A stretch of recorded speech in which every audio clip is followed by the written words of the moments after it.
North Oakland Concert Band, Mark Buchanan.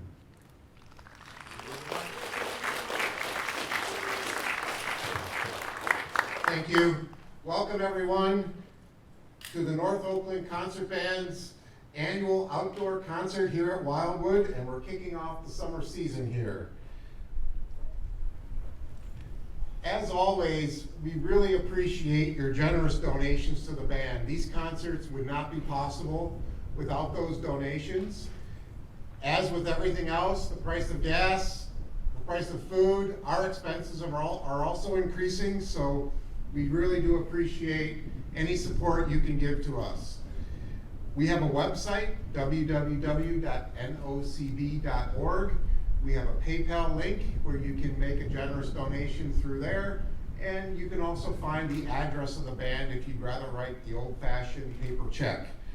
We would greatly appreciate your support. Also, if you want to keep up with our upcoming schedule for next season, which starts in September, you can sign up on our mailing list through the website as well. We'd love to send you that information as we plan for next season's concerts.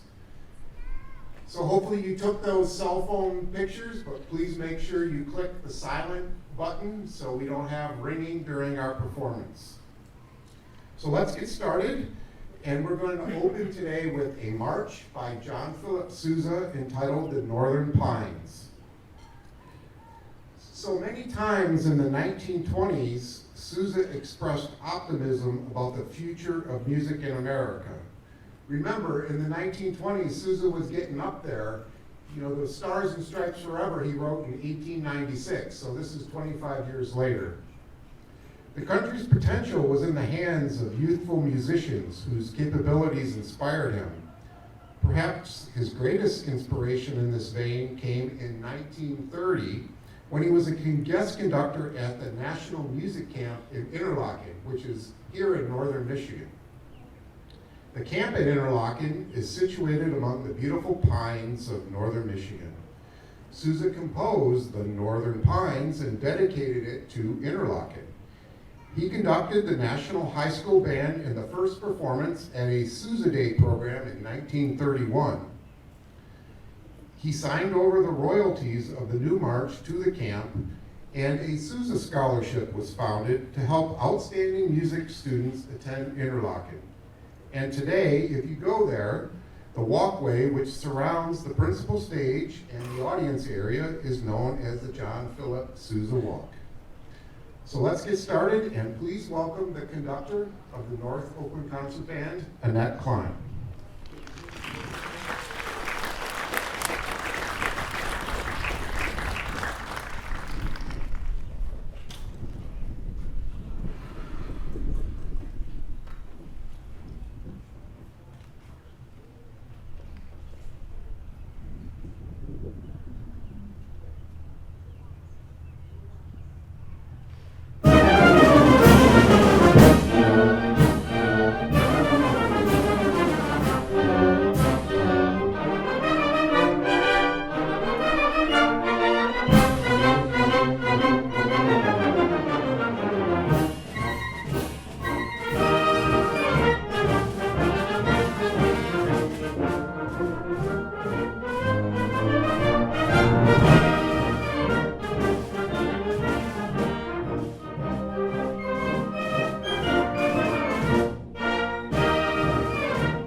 Good evening, all. I'm Robin Myers, member of the food section, and I'm also the voice of the NOCB. So we're officially kicking off summer with this concert, or we consider it summer once we do this concert.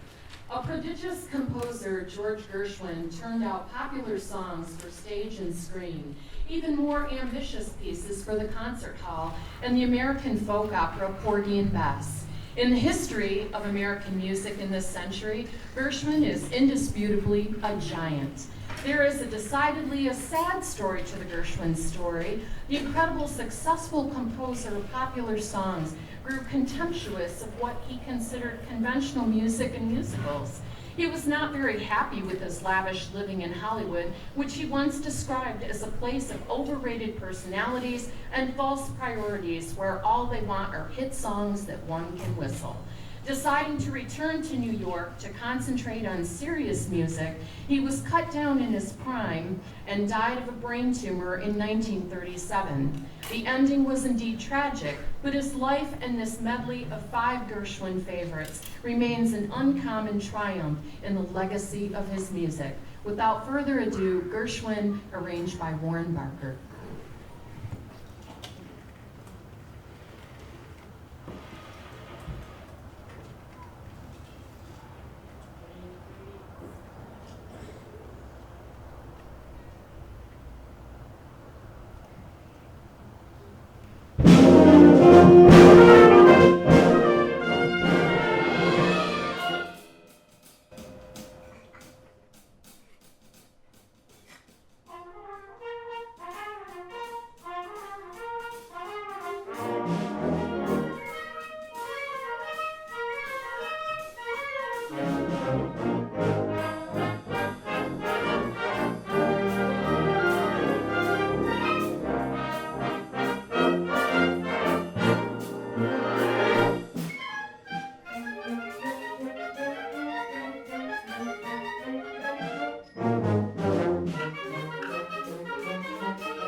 This suite, arranged by Jim Cornell, is a typical example of John Williams' capacity to enrich a film story with an almost narrative musical score.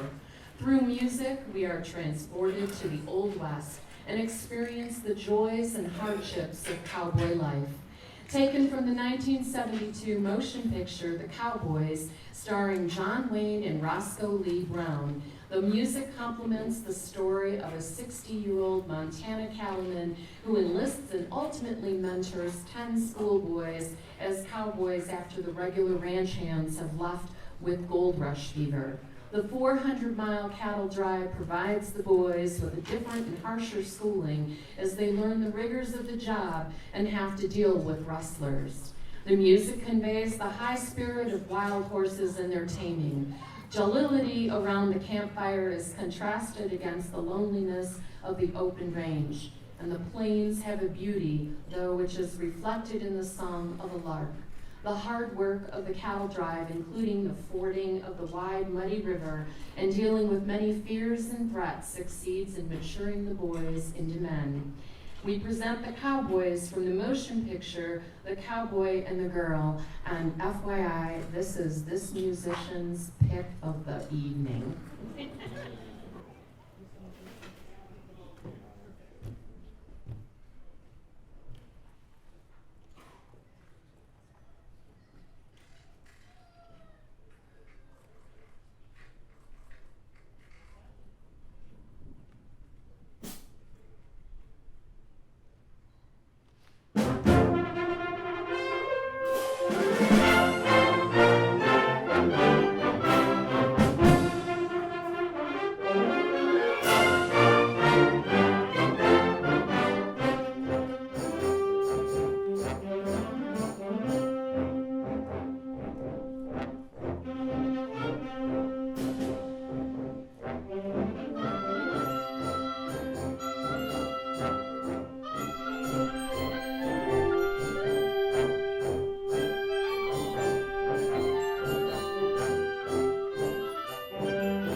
You cannot have a summer concert without something written by John Williams. That is just so gorgeous with that lush brass and those beautiful melodies through there.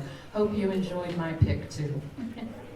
Georgia on My Mind is a song by Hoagie Carmichael and Stuart Garrell, closely associated with the cover version by Ray Charles, a native of Georgia, who recorded it for his 1960 album, The Genius Hits the Road.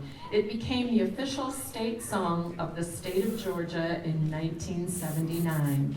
The song was first recorded on September 15, 1930 in New York by Hoagie Carmichael and his orchestra with Bix Beiderbecke on muted cornet and Hoagie Carmichael on vocals. Tonight it will be presented to you by none other than the NOCB Silver Fox of the saxophone section, George Sinnott.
1964 musical, Fiddler on the Roof, was a blockbuster breaking many Broadway records at the time with over 3,200 performances. The script, adapted by Joseph Stein, was the stories of Shalom Aleichem, was a musical portrait of Eastern European Orthodox Jews in the village of Anatevka experiencing problems and the threat of expulsion by the Russian Tsar. It centers around the struggles of a poor Jewish milkman, Tevga, with 5 daughters, where life is precarious as the perch of a fiddler on the roof. The story ends on a sad note when the Jews must leave Anatevka, and Tevya, his wife Golda, and their 2 youngest daughters pack what they can carry and leave for America. The music recalls a happier time, ending with the dance to life. Symphonic dances from Fiddler on the Roof.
There is virtually no disagreement with the idea that John Williams is one of America's best composers. His particular skill has won him several Oscars for filming scoring. Interestingly, the March from 1941 was written just 2 years after Star Wars, between, he just threw it in between his other film scores of Close Encounters and Raiders of the Lost Ark. In 1979's film, 1941, was billed as a comedy evoking hysteria near Los Angeles over a possible Japanese attack on the mainland soon after the surprise at Pearl Harbor that shocked the entire nation. Though it has many funny moments, most critics and viewers found it less satisfying as a whole, and it generally has fallen into the background among Spielberg's many most successful films. But one aspect of the film was instantly celebrated and remains a popular hit, another superb, even over-the-top John Williams March, which may well have attracted as many people into the theater to see the film as any trailer or Spielberg's Reputation. And now, the second of two pieces by John Williams we present tonight, the March from 1941.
Moondance is the third studio album by Northern Irish singer-songwriter Van Morrison. It was released on January 27, 1970 by Warner Brother Records. And after the commercial failure of his first Warner Brother album, Morrison moved to upstate New York with his wife and began writing songs for Moondance. There he met the musicians that would record the album with him at New York City's A&R Studios in August and September of 1969. The album found Morrison abandoning the abstract folk jazz compositions in favor of more formally composed songs, which he wrote and produced entirely himself. Its lively rhythm and blues rock music was the style he would become most known for in his career. The music incorporated soul, jazz, pop, and Irish folk songs into songs about finding spiritual renewal and redemption in worldly matters such as nature, music, romantic love, and self-affirmation. Moondance was an immediate critical and commercial success and helped establish Morrison as a major artist in popular music. Well, it's a marvelous night for a Moondance with the stars up above in your eyes. By Van Morrison.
There isn't a person alive today that doesn't know or at least recognize the music of our next composer, Glenn Miller.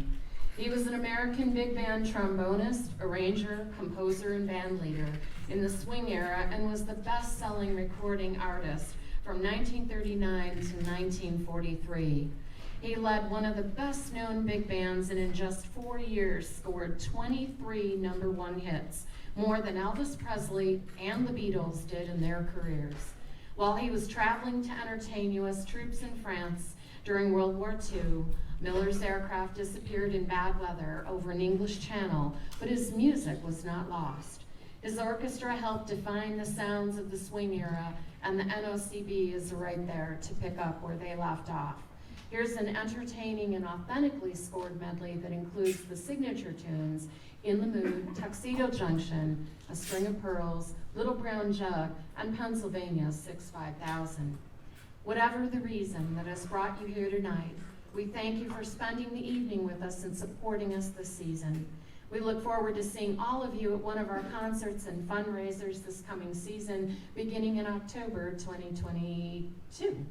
For a complete concert schedule, visit our website at nocb.org or on Facebook.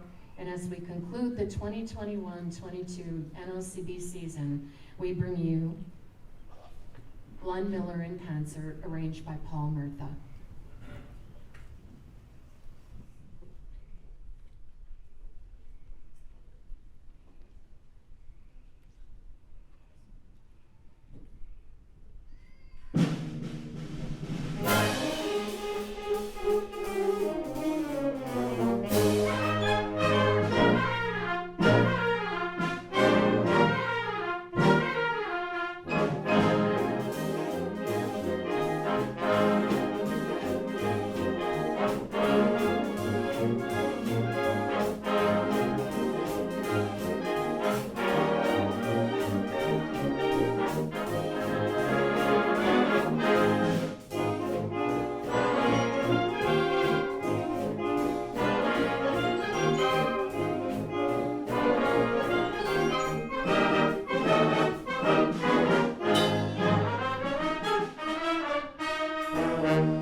That's it?